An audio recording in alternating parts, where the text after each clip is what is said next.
여러분, 오늘이 교회 절기로 맥주 감사절입니다.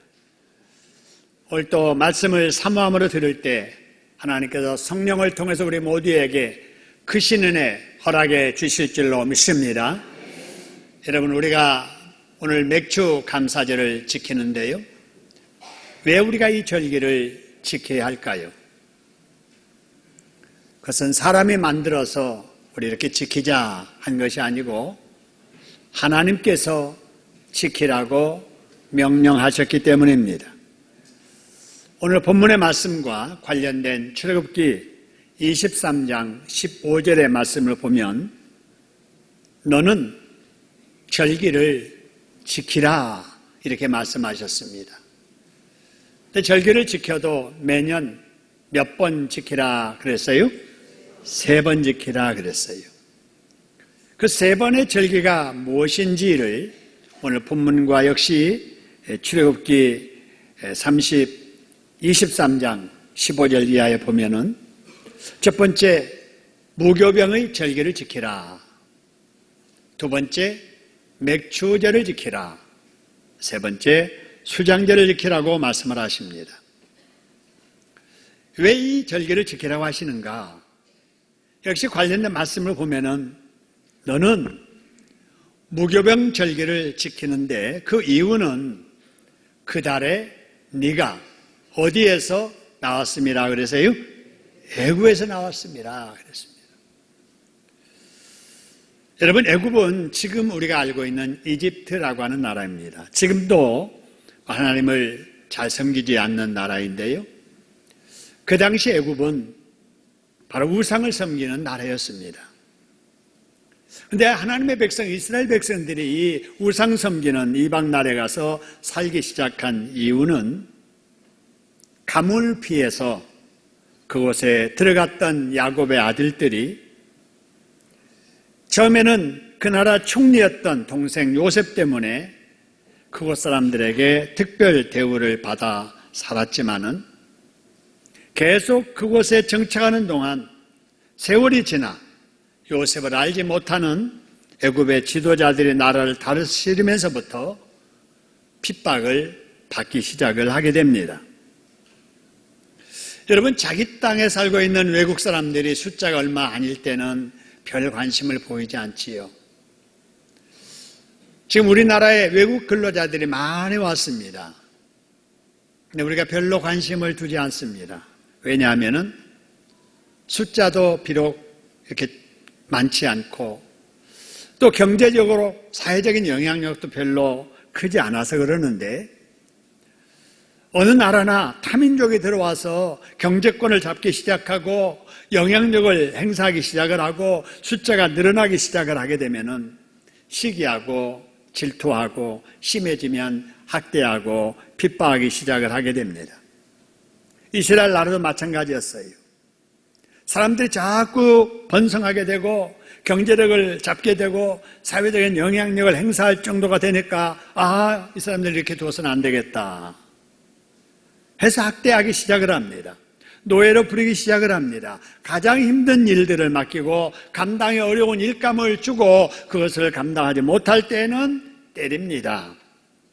인구 억제 정책을 쓰면서 이스라엘 백성들 중에 남자아이가 출생하게 되면은 산파들을 비밀리에 지령을 내려 죽이기까지 하는 일들이 벌어지게 됩니다. 이런 일들을 이스라엘 백성들이 당하면서도 대항할 수가 없는 거예요. 타민족이기 때문에. 그래서 그들 할 수 없이 하나님께 부르짖게 되지요. 이때 하나님께서 이스라엘 백성들의 부르짖음을 들으시고 문제를 해결해 주시기 위해서 지도자 모세를 세우지 않습니까? 그리고 모세에게 능력 주시어서 10가지 재앙을 바로 앞에서 행하게 하심으로 애굽의 왕 바로를 굴복시키고 이스라엘 백성들이 해방되어서 아까 표현대로 애굽에서 나왔다 하는 것입니다. 여러분, 이스라엘 백성들이 기쁨으로 하나님이 예배해 주셨다는 그 땅을 향하여 가고 있는데 홍해가 딱 가로막혀 있는 거예요. 이 바다를 건너야 애굽에서 완전히 벗어날 수가 있고, 바로 이 바다를 건너야 하나님이 예비하신 새 땅에 갈 수 있는데 갈 수가 없는 거예요. 뒤에서는 애굽 군대가 쫓아오고 있는데 바다를 어떻게 건넙니까? 근데 건넜어요. 배 타고 건넌 것이 아닙니다. 하나님께서 모세를 통해서 바닷물을 갈라지게 하셔서 그 물벽 사이 바다를 맨땅 밟고 이스라엘 백성들이 홍해를 건너게 됩니다. 할렐루야. 여러분, 하나님께서 이걸 잊지 말라는 거예요. 너희들이 애굽에서 나와서 자유롭게 살 때에도 이 날을 잊지 말고 이 은혜를 잊지 말고 감사하면서 살으라고 매년 그날을 명절로 지키라고 명하신 것이지요. 그래서 이스라엘 백성들에게 지키라고 하신 이 무교절은 우리나라의 8.15 광복절과 같은 민족 해방 기념일인 것이지요. 그 다음 이제 두 번째, 수장절인데요. 수장절은 왜 지키라고 하셨는가? 수장절을 지키라. 그 다음에 이는 그러잖아요. 설명해 주잖아요. 네가 수고하여 이룬 것을 연말의 밭에서부터 뭐 했다고요? 거두어 저장했다는 거예요. 그래서 1년 동안에 농사했던 거, 노력하고 힘썼던 거 열매 거두어서 거두게 됐으니 하나님 앞에 감사한 날로 명절 삼아 지키라 하는 겁니다. 그래서 이 날이 우리나라로 말하면은 여러분 추석과 같은 명절입니다. 교회 절기로 말하면 오늘날 추수감사절과 같은 절기가 수장절이지요. 그러면 오늘 우리가 지키는 맥주절은 왜 지키라고 하셨을까? 역시 관련된 말씀을 보세요. 똑같이 하나님은 명령하시고 이유 설명하십니다. 맥주절을 지켜라. 그 다음에 뭐라고 그러세요? 이는, 지켜야 되는 이유는 네가 수고하여 밭에 뿌린 것에 뭘 거둠이라고 그랬습니까? 첫열매 거둠이라 그랬습니다. 우리 농사 짓지 않잖아요? 허나 우리가 금년에도 여러 가지 계획하고 기도하면서 땀 흘리고 애쓰면서 수고한 일에 대한 보람된 열매들을 거뒀잖아요. 많든 적든 6개월 지나면서 살았잖아요. 거기에 대해서 하나님께 감사하면서 지키라고 우리 말씀을 하신 겁니다.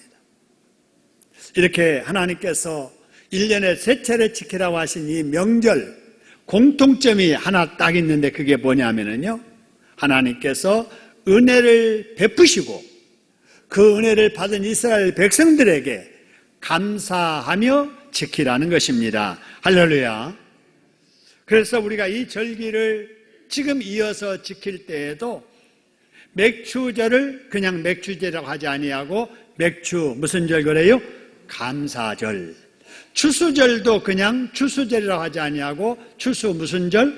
감사절 그러는 겁니다. 그래서 우리가 지키는 맥주절이 열매 거둠에 대해서 감사하는 절기다 하는 겁니다. 할렐루야. 따라합시다. 우리가 지키는 절기는 하나님께서 베푸신 은혜에 대해서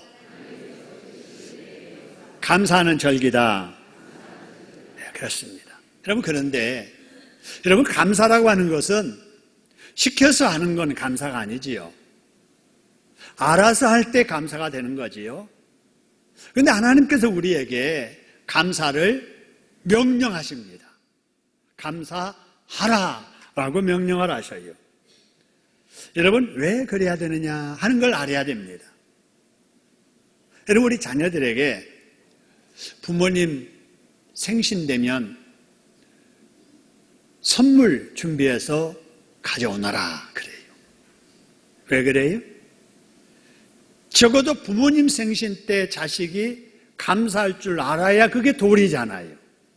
근데 모르니까 시켜서라도 깨우치고 습관화되게 만드는 거잖아요. 마찬가지예요. 우리가 마땅한 도리, 하나님께 은혜를 받았으면 감사해야 되는데 모르니까 지켜라 명령하시고, 또 한 가지는 감사하며 살아야 우리가 행복하게 살 수 있기 때문에 그렇습니다. 할렐루야. 한번 따라합시다. 하나님께서 감사절을 지키라고 하시는 것은 사람이 감사해야 어떻게 살 수 있기 때문이라고요? 행복하게 살 수 있기 때문에 그렇습니다. 할렐루야. 하나님 우리 아버지세요. 여러분, 우리 아버지 되신 하나님은 자식된 우리들이 이 땅에서 행복하게 살기를 원하십니다. 할렐루야. 우리 인간의 부모도 마찬가지잖아요. 우리 부모님들이 우리 행복하게 살기를 원하신 것처럼 우리도 자식 낳고 부모 되어서 내 자식들이 행복하게 살기를 원하는 그것대로 하나님께서도 우리가 행복하게 살기를 위해서 그렇게 감사하라고 명령하셨다는 겁니다. 그런데 여러분, 이 감사에 관련해서 사람들을 구분해 보면은 네 종류로 구분이 가능합니다. 첫째 사람은요, 여러분, 은혜를 받았으면서도 받은 은혜를 잊어버리고 사는 사람들이 많이 있습니다. 두 번째로, 받은 은혜를 원수로 갚는 사람이 있어요. 고약한 사람들이죠. 아이고, 저놈 은혜를 원수로 갚네? 여러분, 이런 사람들이 있단 말이에요.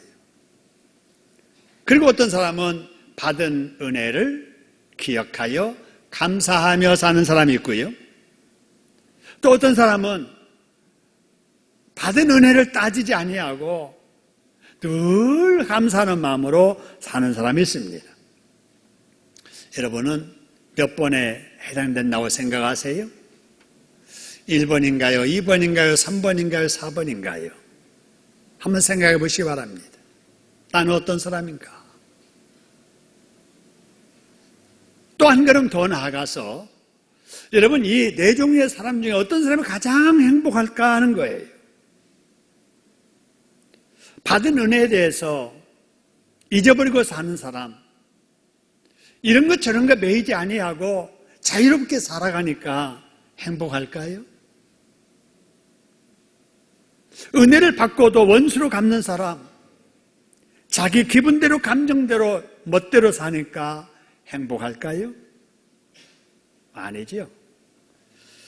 은혜를 받았든 받지 않았든 늘 감사하며 사는 사람이 행복한 사람일 줄로 믿습니다.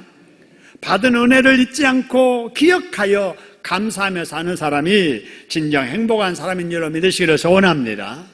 우리가 그래서 1번, 2번 사람 되지 말고 3번, 4번에 속한 사람이 되어야 될 것입니다. 여러분, 왜냐하면요, 하나님께 사람을 지으셨잖아요.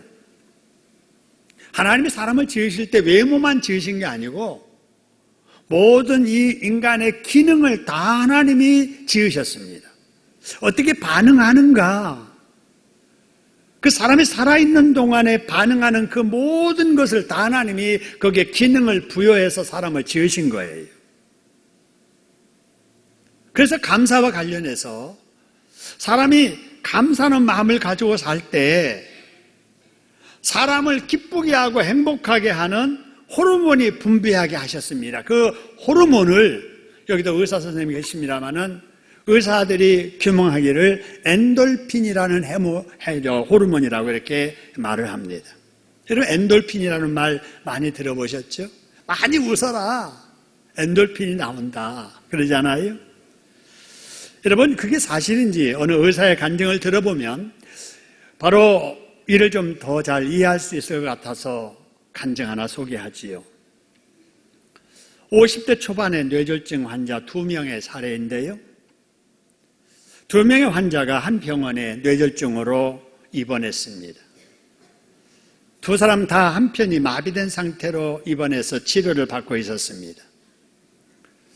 입원한 지 6개월이 지나서 2명 모두 똑같은 현상이 일어나는데 움직이지 않던 손이 까딱까딱하면서 움직이기 시작을 하는 거예요. 의사가 회진하면서 환자에게 묻습니다. 좀 어떠십니까? 그러자 이 환자가 움직이는 팔을 이렇게 자꾸 움직이면서 선생님, 이제 팔이 움직이기 시작합니다. 고맙습니다. 감사합니다. 라고 말을 합니다. 그 의사가 다른 방, 그 다른 환자에게 가서 똑같이 묻습니다. 선생님, 영어 어떠십니까? 그러자 이 환자는 그 말을 듣자마자 움직이는 팔은 바라보지도 않고 움직이지 못하는 발을 바라보면서 6개월이 지나도 꼼짝도 하지 않는 이 발 언제나 움직입니까? 그러면서 짜증내는 거예요. 불평하는 거예요. 아니, 의사가 그렇게 아프라고 해서 아픈 것도 아닌데 의사한테 원망하고 불평하는 거예요. 그리고 또 6개월이 지나 입원한 지 1년이 됐습니다. 그때 한 환자는 다리도 움직이면서 재활을 시작을 했는데 한 환자는 여전히 침대에 누워서 지냅니다. 여러분 생각에 어느 환자가 누워있고 어느 환자가 재활을 시작했을 것 같습니까? 여전히 불편해도 조금이라도 움직이기 시작한 팔을 붙잡고 감사했던 그 환자는 발까지 움직여서 재활 시작을 했는데 움직이는 팔은 보지 않고 움직이지 않는 발만 바라보면서 불평하고 짜증내던 환자는 1년이 지나도 여전히 누워있더라 하는 겁니다. 이건 의사의 간증입니다. 무슨 차이입니까? 감사하며 기뻐하며 사느냐, 불평하고 짜증내며 사느냐의 차이입니다. 여러분, 사람에게 여러 가지 어려운 일들이 일어납니다. 이런 어려운 상황은 우리가 어쩔 수 없어요. 이왕에 일어난 상황에 대한 우리의 생각은 얼마든지 조절할 수 있는데 믿음 없는 사람, 습관이 잘못된 사람은 매사에 부정적으로 생각을 합니다. 늘 짜증스럽게 말을 하고 불평, 불만을 입에 달고 삽니다. 여러분, 그러는 사람에게는 사람을 기쁘게 만들고 활기 있게 만들고 질병을 낫게 하는 기적의 호르몬 엔돌핀이 분비되는 것이 아니고요, 사람을 더 불행하게 만드는 아드레날린이라고 하는 호르몬이 분비되어서 더 상황이 나빠지게 하고 더 질병이 나빠지게 하는 것입니다. 여러분, 그래서 짜증내고 불평하고 화내고 부정적인 생각을 하고 질투하고 미워하고 다투고 싸우고 남 헛남하고, 여러분, 이런 사람 건강에 좋지 않아요. 정신 건강에도 안 좋고 육신 건강에도 안 좋고, 그렇게 사는 사람 잘못됩니다. 그렇게 사는 사람 망합니다. 그렇게 사는 사람 결국은 죽습니다. 그래서 우리가 건강하게 행복하게 살기를 원하시는 우리 아버지 하나님께서 데살로니가전서 5장 16절 18절에 우리에게 행복하게 사는 비결 3가지를 말씀하십니다. 여러분, 잘 아시는 말씀이에요. 같이 한번 읽어보겠습니다. 시작. 항상 기뻐하라, 쉬지 말고 기도하라, 범사에 감사하라. 할렐루야. 이게 여러분을 향하신 하나님의 뜻이에요. 하나님이 나 행복하게 살기를 위해서 이렇게 살라고 하시는구나 생각하고, 여러분, 같은 상황에서라도 언제나 기뻐하게 사시고요, 어려움이 있을 때 쉬지 말고 기도 생활하시고요, 이래도 저래도 하나님은 합력하여 선을 이루어 주실 줄로 믿고 범사에 감사한 여러분 되기를 주님의 이름으로 축원합니다. 그래야 됩니다. 여러분, 우리는 범사에 감사해야 감사할 일이 많아짐을 믿으시기를 소원합니다. 여러분, 불평하는 사람 보세요. 평생 불평해요. 늘 불평합니다. 감사하는 사람 보세요. 늘 감사해요. 왜 그러느냐? 감사가 감사를 낳기 때문에 그렇습니다. 할렐루야. 따라합시다. 감사해야 감사할 일이 많아진다. 늘 감사해야 돼요. 특히 감사를 표현해야 됩니다. 누구에게 표현해야 되느냐? 가까운 사람들에게 표현해야 돼요. 가족 간에도 늘 감사를 표현하며 사시기를 소원합니다. 여보, 감사해. 여보, 고마워. 얘들아 고맙다. 아버지 어머니 감사합니다. 여러분 늘 가족 간에 감사를 표현하며 살 때 그 가정이 화목하고 행복한 가정이 될 줄로 믿습니다. 짜증내지 마시라고요.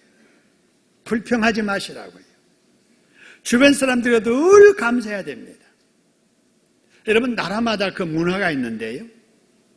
선진국, 후진국을 우리는 GNP, 소득의 차이를 가지고 우리가 나눕니다만 저는 그렇게 나누지 않습니다. 선진국, 후진국의 차이는 감사의 정도의 차이라 생각을 합니다. 여러분 선진국일수록 감사가 입에 달렸어요. 선진국 사람들 보세요. Thank you, thank you. 계속해서 감사합니다, 감사합니다, 고맙습니다, 감사합니다. 그게 수준 높은 삶이지요. 우리 인격도 마찬가지예요. 여러분 늘 감사하며 사시기를 주님의 이름으로 축원합니다. 그래서 하나님께 늘 감사라고 하며 살라고 말씀하신 거예요. 그런데 여러분 항상 범사에 감사하며 살기가 쉽던가요? 그렇지 않습니다. 왜냐하면 우리의 삶 속에 스트레스를 주는 일들이 너무나도 많기 때문에 그렇습니다. 여러분 우리가 누구에게 스트레스를 받을까요? 전혀 모르는 사람에게는 스트레스 받지 않습니다. 나와 상관없는 사람하고는 스트레스를 받지 않아요. 그런데 가장 가까운 사람들, 늘 만나는 사람들, 함께 있는 사람들, 어쩌면 고마운 분들인데 우리가 생각을 잘못하면 이런 가까운 사람들 때문에 스트레스를 받아요. 남편 때문에 스트레스를 받는 아내들이 많습니다. 반대로 아내 때문에 스트레스 받는 남편들도 있고요. 자식 때문에 스트레스를 받는 부모들도 있는가 하면은 부모 때문에 스트레스를 받는 자식들도 많습니다. 부하 직원 때문에 스트레스 받는 상사 직원도 있고요. 상사 때문에 스트레스를 받아 직장생활 못하겠다고 하는 직원들도 있습니다. 돈 때문에 스트레스를 받고요. 질병 때문에 스트레스를 받고요. 여러 가지 이유로 스트레스를 받습니다. 이 스트레스 때문에 관계 나빠져요. 이런 스트레스 때문에 시험 듭니다. 이런 스트레스가 일을 꼬이게 만들고요. 건강이 나빠지고 행복이 떠나가게 되고 불행이 시작됩니다. 여러분 이런 스트레스를 이렇게 많이 받고 사는 우리를 하나님이 모르실까요? 다 아세요.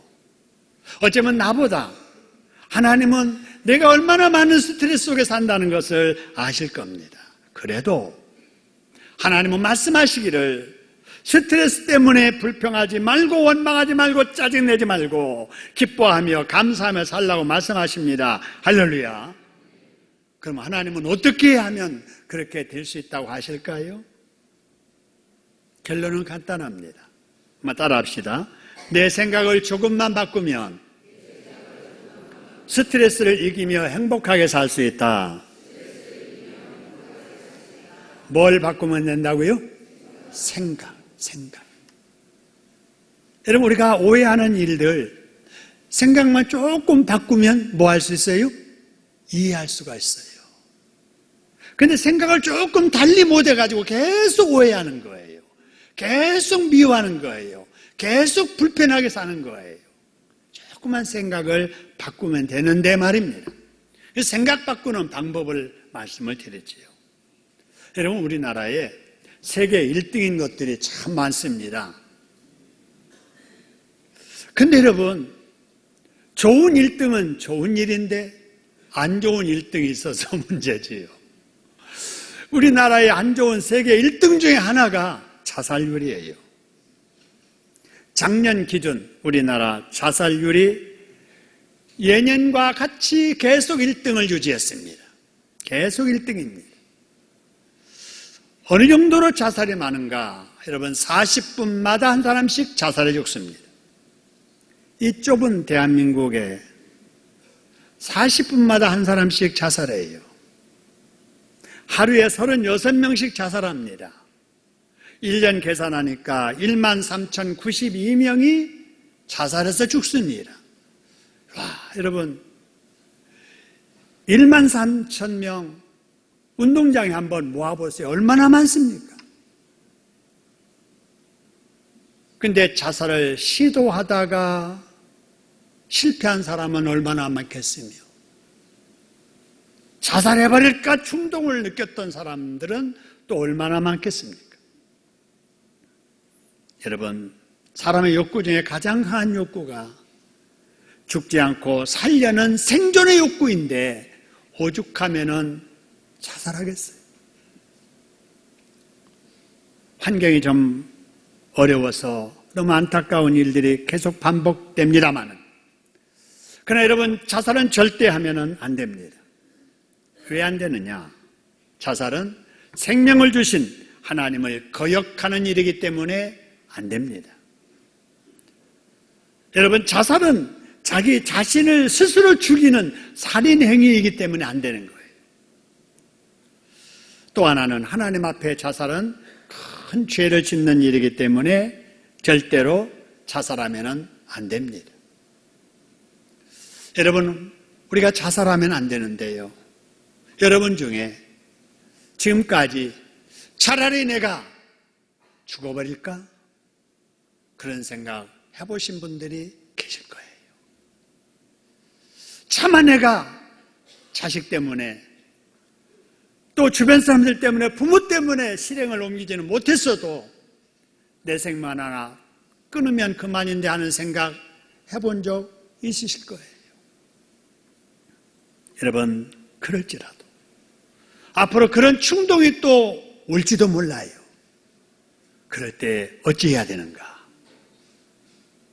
여러분, 자살의 충동이 일어날 때 자살이라고 한번 써보세요. 쓰고 그 다음에 읽어보는 거예요. 왼쪽에서 오른쪽으로 읽으면 뭐예요? 왼쪽에서 오른쪽으로 읽으면 뭐예요? 자살이에요. 근데 아니네. 여러분이 맞았어요. 그래서 또 반대로 읽으면 뭐예요? 살자예요. 살자. 여러분, 생각이 이렇습니다. 조그만 생각을 바꾸면 자살이 살자가 되는 거예요. 살자가 자살이 될 수도 있는 거예요. 상황은 똑같은데 생각을 어떻게 하느냐에 따라서 자살이 되기도 하고 사는 길이 열리기도 한다는 사실입니다. 할렐루야. 여러분, 생각을 어떻게 하느냐에 따라서 내 행복과 불행이 바꿔지고 사람의 운명이 바뀌고 생사가 바꿔진다는 사실을 기억하시기를 소원합니다. 한번 따라하겠습니다. 생각을 어떻게 하느냐에 따라 행복과 불행이 바뀌고 사람의 운명이 바뀌고 생사가 바뀐다. 그렇습니다. 그래서 생각을 잘해야 돼요. 여러분, 요즘 건강이 좋지 않아서 의사를 찾아가는 사람들이 많습니다. 찾아가서 진단 결과 원인 밝혀져서 치료가 바로 진행되면 참 좋은데, 참 안타까울 때가 언제냐면은 몸은 아픈데 특별한 병명이 안 나오는 거예요. 이유 없이 아픈 거예요. 피곤한 거예요. 그때 의사들이 내리는 진단은 스트레스 때문이라고 합니다. 그래서 의사들은 스트레스 받지 마세요 라고 합니다. 스트레스 받았으면 빨리 풀어버리세요 라고 말을 하지요. 여러분, 그럼 우리가 어떻게 해야 스트레스를 받지 않고 받은 스트레스를 풀 수 있을까 하는 거예요. 그것도 역시 생각만 조금 바꾸면 됩니다. 어떻게 바꾸는지 한번 보세요. 여러분, 스트레스를 영어로 쓰면 STRESS라고 이렇게 쓰고요. 그 스트레스를 내가 받았다라고 할 때는 ED를 붙여서 스트레스라고 합니다. 근데 아까 자살을 읽듯이 여러분, 스트레스를 여러분 이렇게 거꾸로 읽으면 뭐가 되는지 한번 읽어보시겠습니까? 뭐가 되죠? 디저트라고 됩니다. 디저트가 뭐지요? 음식 먹고 디저트 안 나와요? 디저트가 뭐예요? 하잖아요. 음식 먹고 입맛을 새롭게 상큼하게 하기 위해서 먹는 음식, 과일, 아이스크림 이런 것들이 디저트입니다.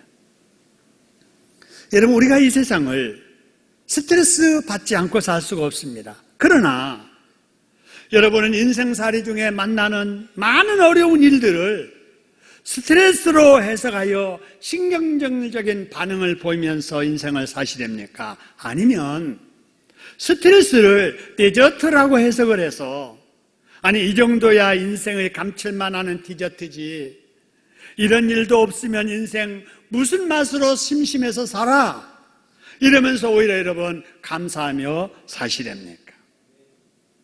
여러분, 우리가 원하는 행복은 나의 간단한 생각의 변화에서 시작된다는 사실을 기억하시기를 소원합니다.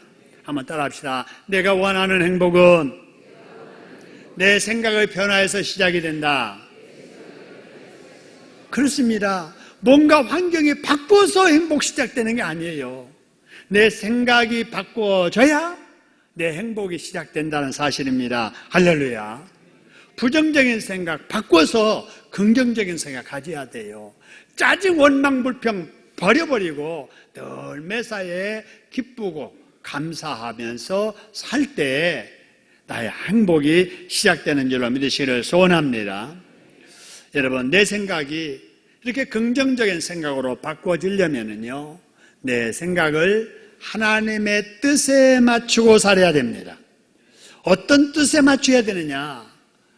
내게 닥친 이 어려운 일이라도, 내게 임한 스트레스라도 내가 긍정적인 믿음으로 받아들이면 하나님께서는 이 닥친 스트레스와 고난 때문에라도 나를 더 좋은 길로 인도해 주실 줄로 믿는 이런 믿음을 가지고 우리가 스트레스를 받아들여야 된다는 사실입니다. 할렐루야.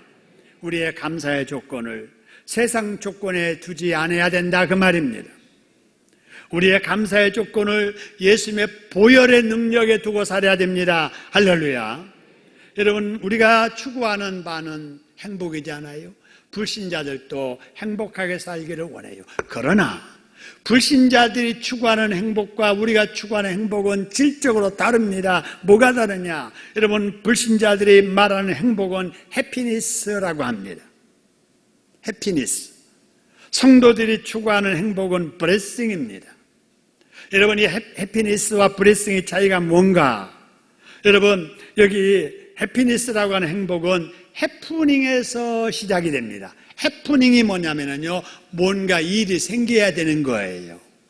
어떤 거가 생길 때 기쁨이 오는 거예요. 그것에서 행복을 느끼는 행복. 불신자의 행복은 다 이런 겁니다. 남이 가지지 못하는 자동차를 타게 되니까 너무 기쁜 거예요. 남이 가지지 못했던 스마트폰을 큰 거 사니까 너무 기쁜 거예요. 그런데 그 기쁨은 잠깐이에요. 제가 전에 핸드폰 가지고 있었는데요, 제가 살 때 가장 좋은 핸드폰이었어요. 근데 노예 목사님들 모일 때 나가게 되면은 목사님들이 알아주질 않는 거예요. 그래서 저는 핸드폰을 가지고 식사해서 모임 있을 때 앞에다 놓고 식사를 했어요. 그래서 누군가라도 이렇게 좀 알아달라고.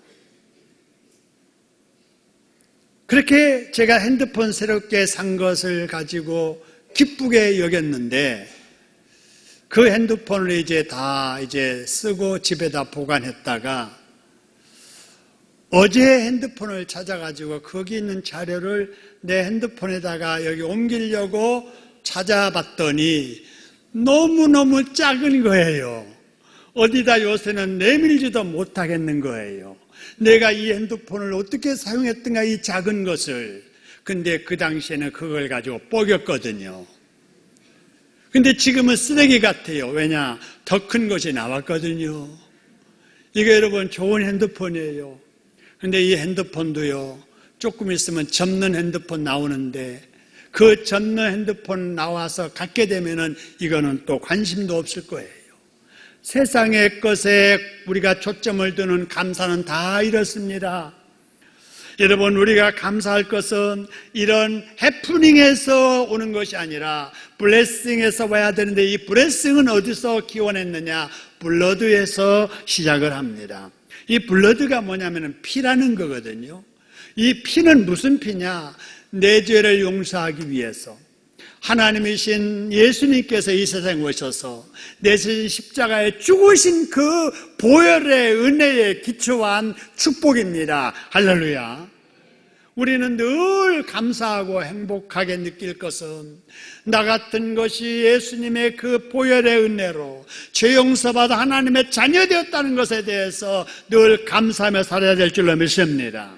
이런 행복을 가지고 느끼면서 사는 사람은 세상에 뭐 있든 거 없는 거 이건 상관이 없는 거예요. 있으면 좋고 없어도 상관없는 거예요.